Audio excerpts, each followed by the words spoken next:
You're watching Detroit on Deck. Here are your hosts, Dave Cesefske and Josh Clark. What's going on, everybody? It's a Monday. It's another episode of Detroit on Deck Sports Podcast. If you're tuning in, we do our shows every Monday, Wednesday, and we'll be doing them on Saturdays as well. Monday's more Detroit Lions. Has to be, right, with the way they're playing right now. And then Wednesday, Josh, I think we said we're going to throw in some Pistons, some Red Wings, and maybe some college, a little bit of college. Yeah, a little bit of college, football, hoops, whatever the case may be. And then maybe have a little bit of fun on Saturday with some fantasy, a little bit of fantasy football as well. I mean, seeing as how, you and I are in a couple leagues, and depending on which league it is, you and I have had some pretty good success. So just saying, just throwing it out there, right? Yeah, I mean, I'm not mad about it. Not that anyone cares, but Clarky's got my first overall pick, so he is wishing for me to do bad, which fair enough. fair enough. But I'm taking care of business at least for one more week. So let's talk about people taking care of business. Let's get right to it, Josh. Our studs and duds, something we do every Monday. Let's get to it first. Your stud of the week, Josh. I mean, I could have went a couple different ways with this. I mean, Amon-Ra St. Brown balled out. Jameer Gibbs had a heck of a game. Yep. But I'm gonna give it to a second year player, third year maybe. Second or third year player, I don't remember. I'm gonna give it to Malcolm Rodriguez. Dude, he's back starting, right? And that's only because Barnes is injured, which I get. But I mean, this kid jumped in as a rookie, started, basically every single game, and graded out well. Graded out very well. Then all of a sudden lost his starting job because they drafted Jack Campbell. That didn't make much sense to me. But this kid, I mean, he had 7 tackles yesterday. I think 6 of them were solo. Mm-hmm. He was playing good coverage. He was getting to the running backs, making good tackles. I mean, and you need that. You need that out of your linebackers, especially when you're not able to get the pass rush the Lions didn't get yesterday. Dude, and the thing is, and we'll touch on that because that was just absolutely atrocious with the pass rush. But Malcolm Rodriguez last year was playing like fullback. Like he was like just to get him in the game because they love him. He's a great character.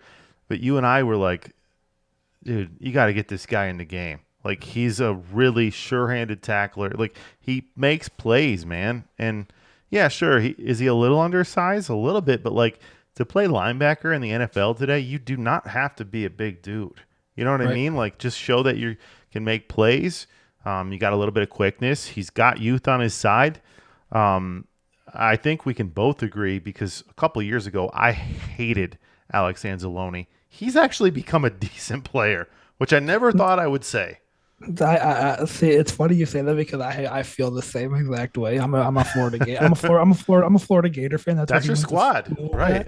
Like, he just drove me nuts there. Then he came to New Orleans. Like he just absolutely was terrible. I don't know if it was the coaching, whatnot. But once he's been in Detroit, he's been balling. Like I gotta give him credit, even though it drives me crazy. But yeah, my brother always says he's one letter away from well, you get it. Something zone, but figure that out for yourself. I won't say it on the pod. Okay, so that's a strong stud. Listen, I'm going to go the obvious one then. Jared Goff. Like, since Jared Goff has been traded here, like, he's been nothing but a stable quarterback, something that the Lions had not had, for a long time. Listen, I know Matt Stafford, but Stafford didn't have many winning seasons here. He did some good things, but, like, it was time to move on for both parties, right? He goes on and wins the Super Bowl, and that's the rare occasion where a trade works out for both teams. It worked out phenomenally for both teams. No matter what Matthew Stafford does from here on out, he's fulfilled what they wanted him to do, and with the Rams, he's won a Super Bowl, right? Here, Jared Goff has come. We got a couple first-round picks. I believe Branch is one of them, right? Or is it Williams? No, J-Mo's one. Gibbs turned into one of them. I thought J-Mo did too.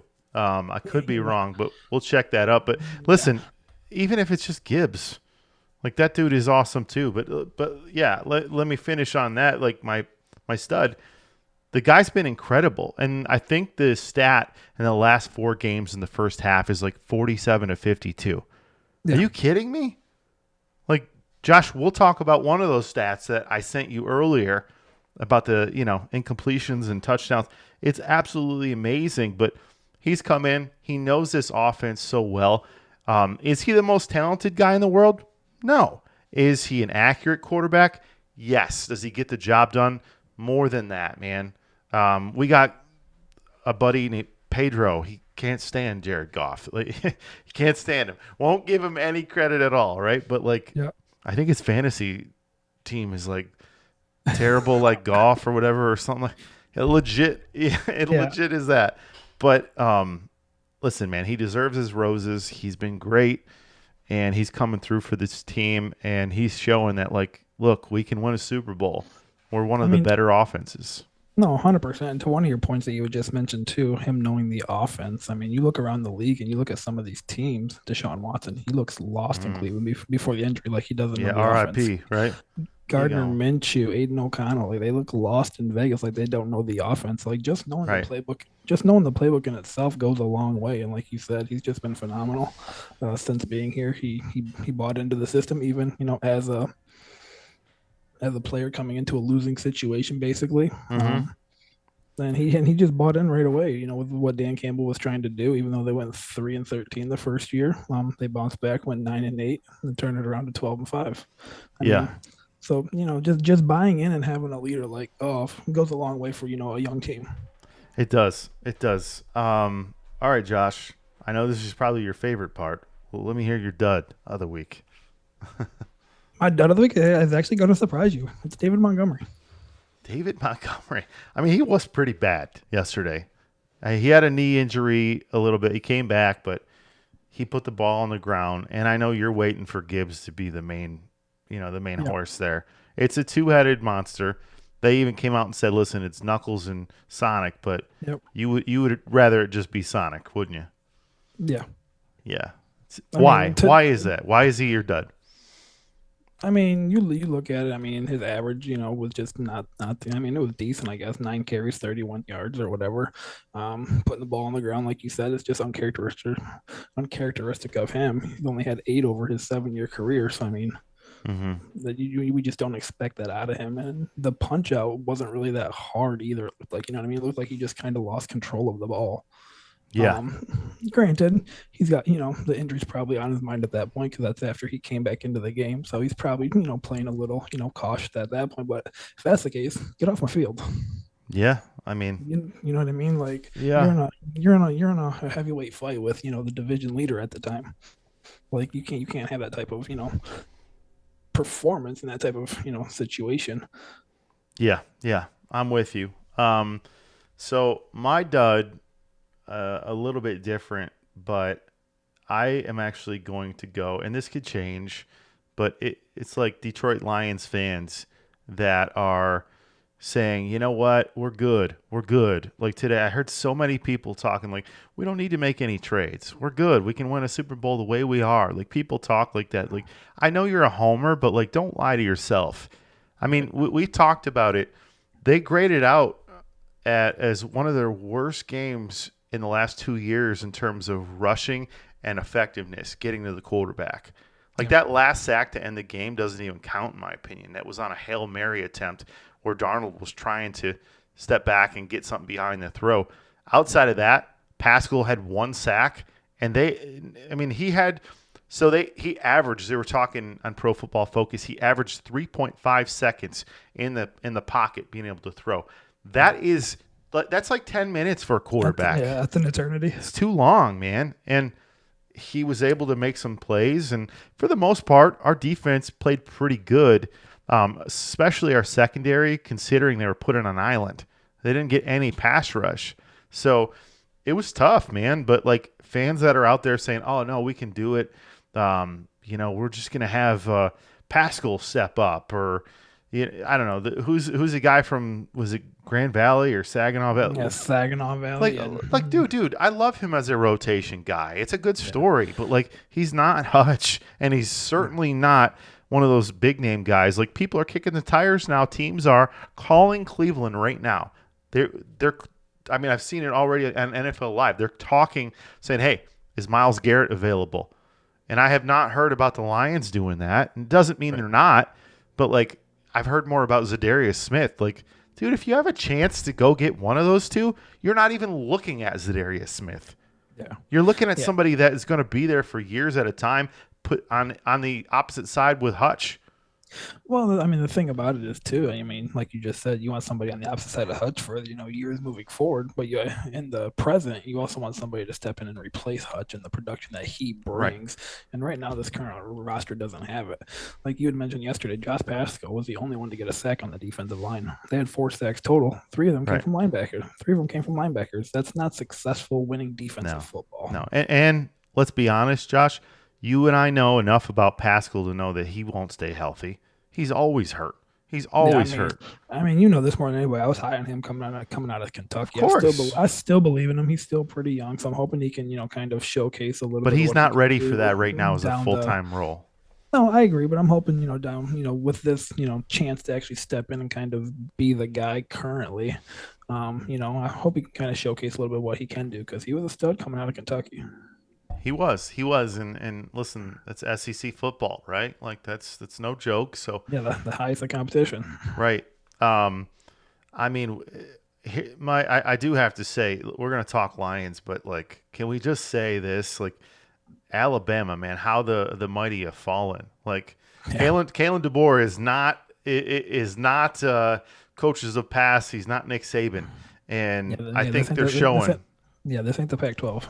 No, right. And just saying, like, it's much different, and they're certainly struggling. But also, you could give some flowers to Georgia, what they did over the weekend. I mean that listen, Beck threw a couple interceptions, came back out there and made some plays. I got to tell you, Josh, I think it was, and I know you may disagree with me, but listen, hear me out here. I think it was a bad move by Sark to bring out Manning because if you're gonna bring him out, let him play the rest of the game.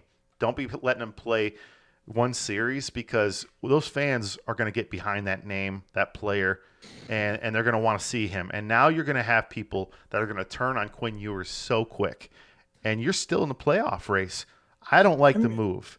I mean, they're going to make the playoff, let's be honest. But, I mean, you know this more than anybody. Like, I've been a huge Arch Manning guy. I believe he's a better quarterback than He's legit, dude. So, I personally would be starting Arch Manning because he's the one that's going to be there for at least the next couple of years. I'm okay with that, Josh. But don't put him in for one series and then bring Quinn back out. No, I 100% agree. But they also got a taste of what Quinn Ewers can do against some of these top tier defensive teams, and such as a Georgia. Well, guess what? Arch Manning is going to give you a little bit more in my opinion. Yeah, he's so quick, man. In my opinion, it's kind of Russ versus Justin Fields here. You know what I'm saying, dude? Hey, Arch is good. That's great.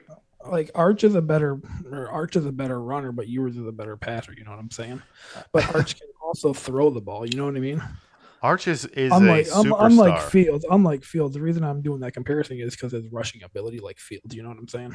Yeah, I mean, I told you that stat. Like Tyreek Hill, which if that was a trivia question, nobody's getting that right because you think of Manning's, you think of Gumpy and slow and maybe pocket passer. That guy's Cooper's kid. Yeah. Cooper was a wide receiver.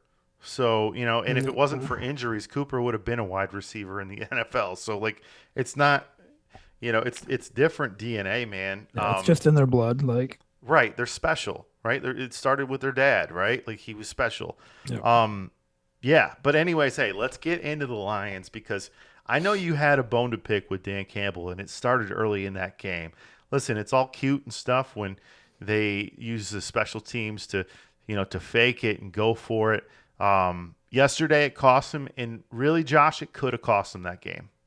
No, yeah, I 100% agree. I believe I'm atop of the wagon here when it comes to his shenanigans with the fourth downs going for it, the fake punts, things of that nature. Like I get it in a sense, but to start a game, why? You're giving momentum that no team has yet away to the Vikings. What happened right after that? Literally, Aaron Jones, 34-yard touchdown. Yep. Like you literally gave momentum to the Vikings, just like that. 2 minutes into the game. I don't even know if it was 2 minutes into the game. I don't think it was. Yeah. You just can't do that, especially come playoff time, like last year. Your shenanigans cost you against the 49ers. That game should have been That should have been one. It should have been over. I 100% agree. Yeah. Like that game should have been won for sure. But like still, some of his shenanigans in that game cost him. And again, come playoff time, you keep this stuff up, it's gonna just be a copy of what happened last year. Agreed. I will say, taking some positives out of the win, because obviously the positives outweigh it, right? We're going to be critical. No, 100%. I mean, don't get me wrong. Like even with that boneheaded decision, like I love the fight in the team, and coming back and fighting, back, into the game and ultimately taking the lead into halftime. Obviously they blew it down the stretch, but fighting after your coach puts you in a big hole like that, tells me that they do have some fight in them, and they're not just gonna lay down. I think what it also tells me is they love their head coach. They fight for him, man, and they really do. Players love playing for him. That's a chance for us as Lions fans and the organization. Like, it is a real chance for the first time in years to bring in good free agents because guys want to play here, No, I 100% agree. And another thing I'll say too about that fake punt situation: if we're gonna do a fake punt, can we get a guy in there that doesn't run a 4.7? Like it's always Jalen Reeves-Maybin. Why? He's like their special teams guru guy. They love him, and don't get me wrong, he's great making tackles and stuff on coverage. But yeah, that's silly. Here's another positive though. Okay, Jake Bates, it's his first big time kick. Played great, hitting that big kick. He got one of the game balls because he's been a little shaky with extra points. And I know extra points aren't field goals, but eventually those can bite you in the butt, right? If you miss those. So he's been shaky with those, but for the most part, he's come through. He's hit most of his field goals. I don't think he's missed but one. And that was a big time kick, right? Like, you got to have, for some gonads of steel, man, to make a kick like that. Like, that's not an easy job. And I love the story, man. He said 18 months ago or whatever, I was done with football, right? Like, he was just working a 9 to 5 and had a chance to come to the Michigan Panthers, balled out. And then Detroit gave him a call, and he's done nothing but come through, right? And he could have easily been replaced because you had guys like Brandon McManus out there who the Packers just signed. And kicking is kind of like coaching, right? Recycled guys usually. So he's a new name. He's doing great things for them. But another positive, Josh, and I want to know what you think about this. Yeah, not big stats, but Patrick coming through one more time again for them. Big blocks downfield, getting a couple catches. I really think he's filled the role of Josh Reynolds. I mean, I agree in terms of the big body receiver that you need. But I mean, if I'm gonna, shout out a receiver that's not Amon-Ra, it's gonna be Khalif Raymond from yesterday's He was great. performance. He was great. I thought he performed better than what Patrick did yesterday. But I do get what you're saying though. He had a couple catches, in crucial situations. Patrick did, but I mean, Khalif has been basically MIA all year, and just for him to come out and have 3-4 catches, 40-45 yards, and that touchdown was huge as a number 4 guy. And he looked like he had a lot of juice too. Like, he's 30 years old, right? Like, usually at around that age, you start to slow down as a receiver, but there's a handful of guys that are able to keep it going. But he looked good. He's a quick guy. He's been a weapon for us. He got hurt last year, and I think it really hurt us not having him in the mix. Obviously, some of those other injuries to our tight end room, that hurt us. But I really like this offense and the way it looks, and it looks dynamic. We talked about it. They've got more touchdowns in the last 4 games than they do incompletions. Are you kidding me? Like, it's 19-16. Dude, that's unheard of, man. That shows how dominant they are. Like, early on in the season, everybody was talking about, Derek Carr and the Saints, and they scored on 13 in their first. And I'm like, I knew that was going to stop because he falls off. The Saints are going to fall off. And it was fun while it lasted there, but now it's over with. And here in Detroit, we were getting warmed up, right? We didn't play in the preseason. This offense looks like it's really something special. But that is exactly why. Our offense is why you need to go out and trade for somebody on defense, because you just can't waste it. Yeah, you can't expect Jared Goff to keep, having these outstanding games, Come the every playoffs, it single won't year. happen. You're gonna kill his arm before the playoffs start. Like you got to Yeah. go back to your bread and butter, which has been, good to solid defense the last couple, year and a half maybe. Yep. Dating back to last year and half of this year so far. Running the ball, you know what I mean, and then kind of, when you get in those third and sixes, third and sevens, kind of, putting your passing game in use. Yeah. So that's to me, that's their DNA is, ground and pound first and foremost, and throwing when necessary. So Yep. that's going to be the formula, I think, that ultimately helps them get back to the playoffs and win this division again. How about Terrion Arnold? His second game without a penalty. He was struggling with that early on. He's starting to fill in his role. Davis has done well for us. Listen, JJ does his thing. He balls out. He was under 100 yards, which if you hold him under 100 yards, you're doing some good things. Yeah. I really liked what they did defensively in their secondary. No, I 100% agree. I mean, it's crazy to think a second-year player in Brian Branch. Stud. I mean, to me, he's probably going to be all pro this year. And this might sound crazy, but based on statistics right now, I might put him in my top 3 defensive player of the year. Yeah, that's incredible, right? Like, I mean, honestly, which is crazy to say, 'cause you got guys out there like not JJ Watt, but TJ Watt in Pittsburgh, balling, right. You know what I mean? Bosa in San Francisco. We had Hutch. We could have had 2 of the top 5 guys. Yeah, Hutch, absolutely balling. But I mean, Brian Branch is just coming up time and time again with these crucial, picks and, tackles and things of that nature. So I wouldn't be surprised, come into the year, we're reading about him finishing top 5, defensive player of the year, maybe not winning it, obviously, because of his position kind of limits what he can do, in terms of sacks and things like that. But I wouldn't be surprised. And, the kid deserves all the hype that he's getting because he's definitely living up to the expectation, if not beyond the expectations. So 2 things I want to touch on, 2 more things with the Lions. One, I want to touch on, just kind of take a look at some of those names that are out there still in the trading block and who's actually available, because a couple names went off of it, Hassan Reddick being one of them. Yep. But first, I want you to go through, you were talking about that schedule, that remaining schedule. You wanted to talk about that. Go ahead, man. Yeah. Let me pull it up right quick. I only have their next 2 games. So yeah, I'm just kind of curious, with the way that this division's going, and like they're 19-6 on the year as the 4 teams combined, which is crazy. So it's like, who's going to lose first? Like, you know what I mean? Who's going to take, a stranglehold on this division? So I was kind of curious, like, hey, let's, kind of take a look and see when we expect or, think the Lions may lose again. So next week they have the Titans at home. That's a dub. Yeah, I don't care who's playing quarterback there. That's a dub. Now I will say week 9, that game scares me. It's a 4:25 game at Lambeau Field. I mean, Love is balling out. We talked about it. They're 5 deep in receiver. Exactly, and the Lions only have 3 solid cornerbacks, so that's scary in my opinion. The scary thing is Josh Jacobs hasn't even turned it on yet. He looked good this last week, so he started. Yeah. He started. Then after that, you're at Houston, so that's like, you know what I mean? That's another division leader. Yeah, that's a Super Bowl contender in my opinion. A high-powered offense, you know what I mean? So like, it's like, that's kind of 50-50 on the fence, especially being on the road. Well, that's why you had to come out and be 5-1 like you did, because 100%. Then these next 3 games, I kind of expect, maybe not, because they're terrible on Thanksgiving, but they really are. But these next 2 games, it pains me to say one of them, because they have the Jaguars in Week 11, and then they're at my Colts. Yeah, the London Jaguars. Yeah.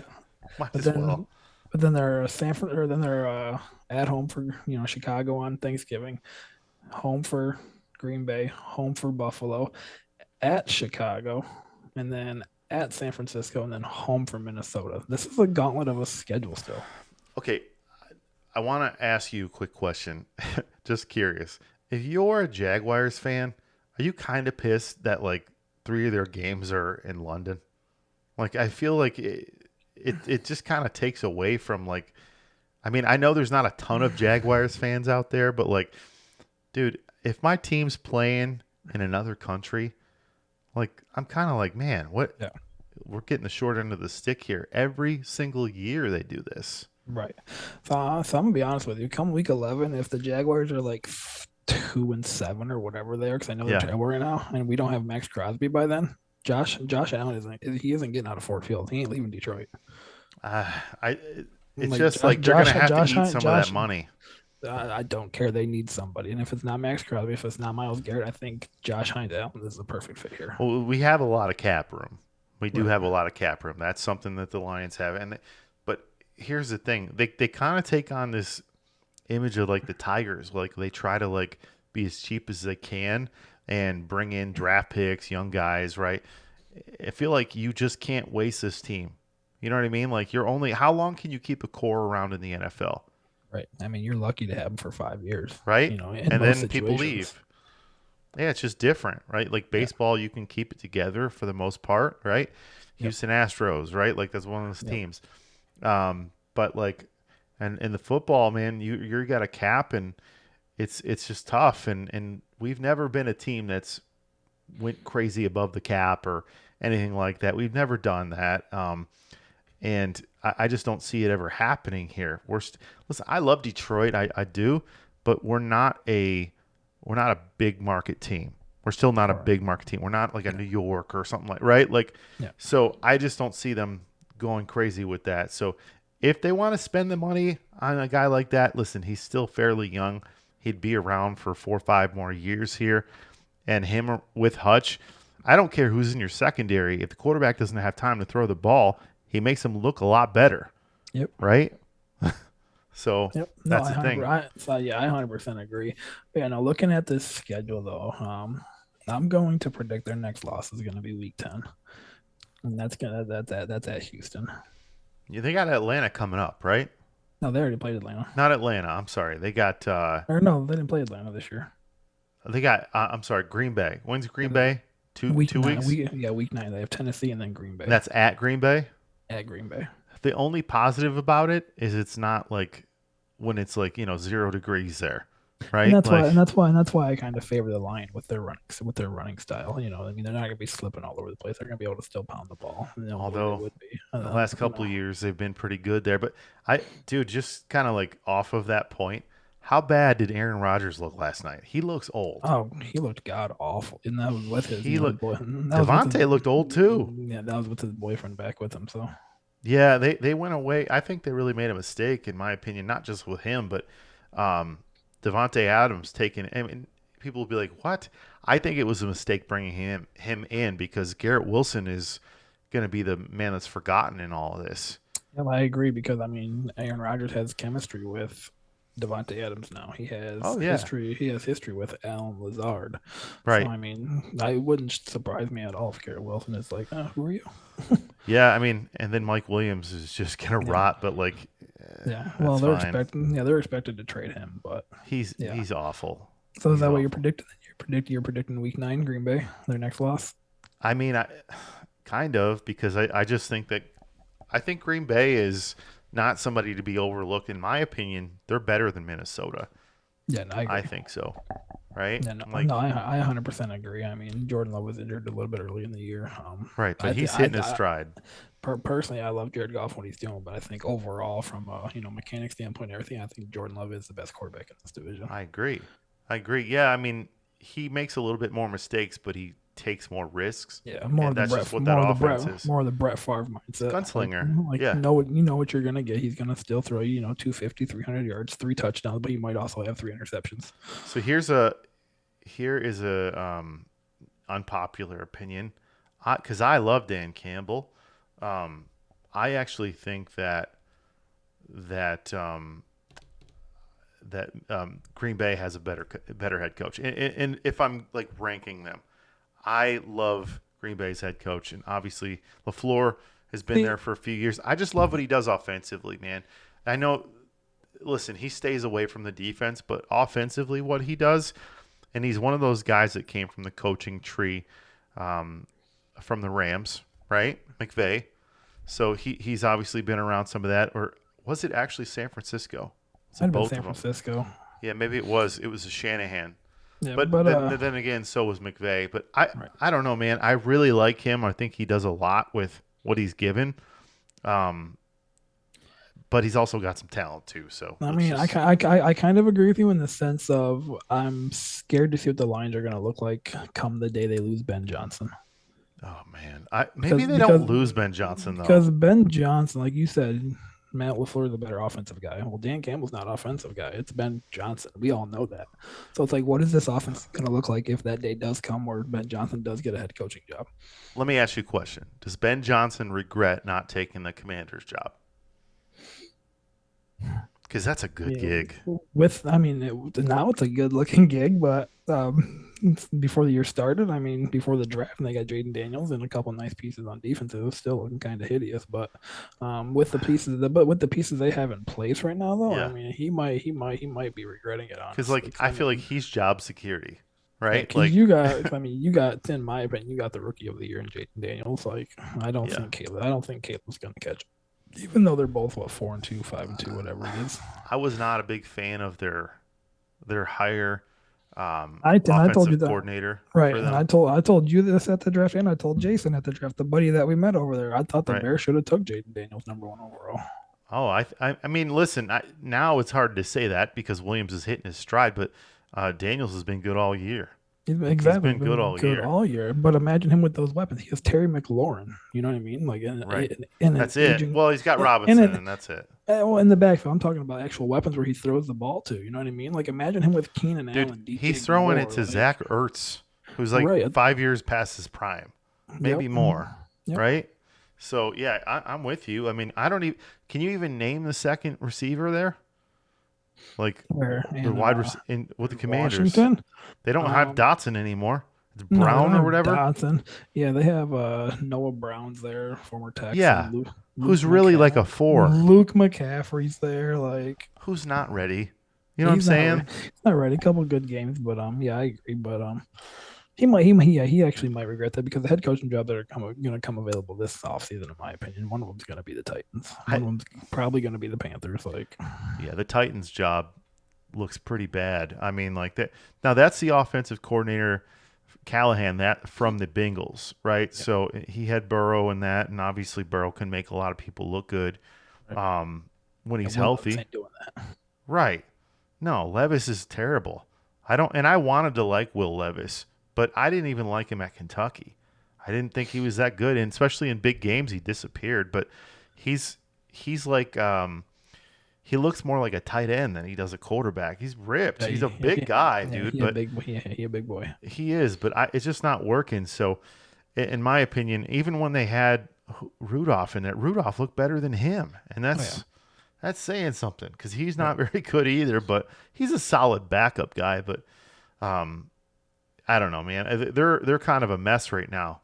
Calvin Ridley's not getting the ball.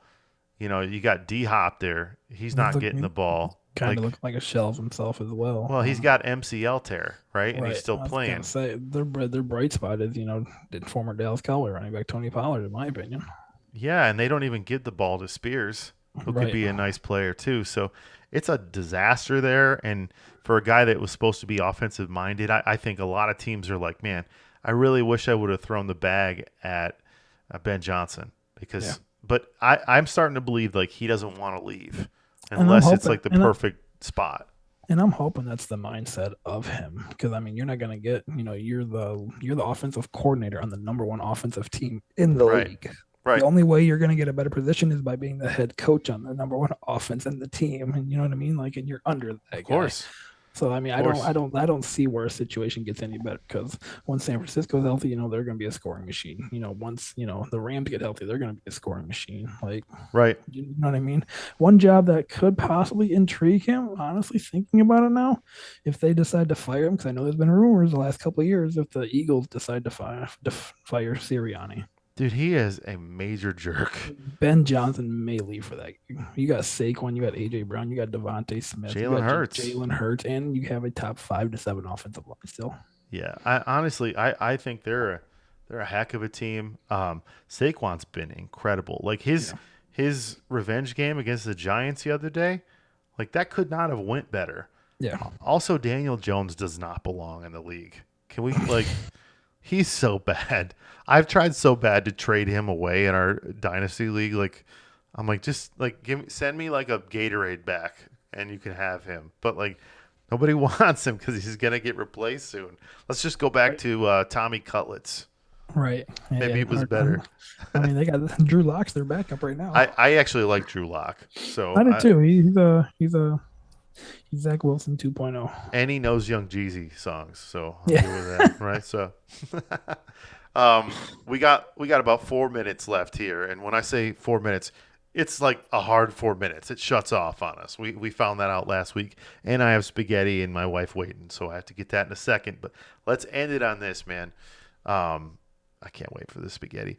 Let's end it on this.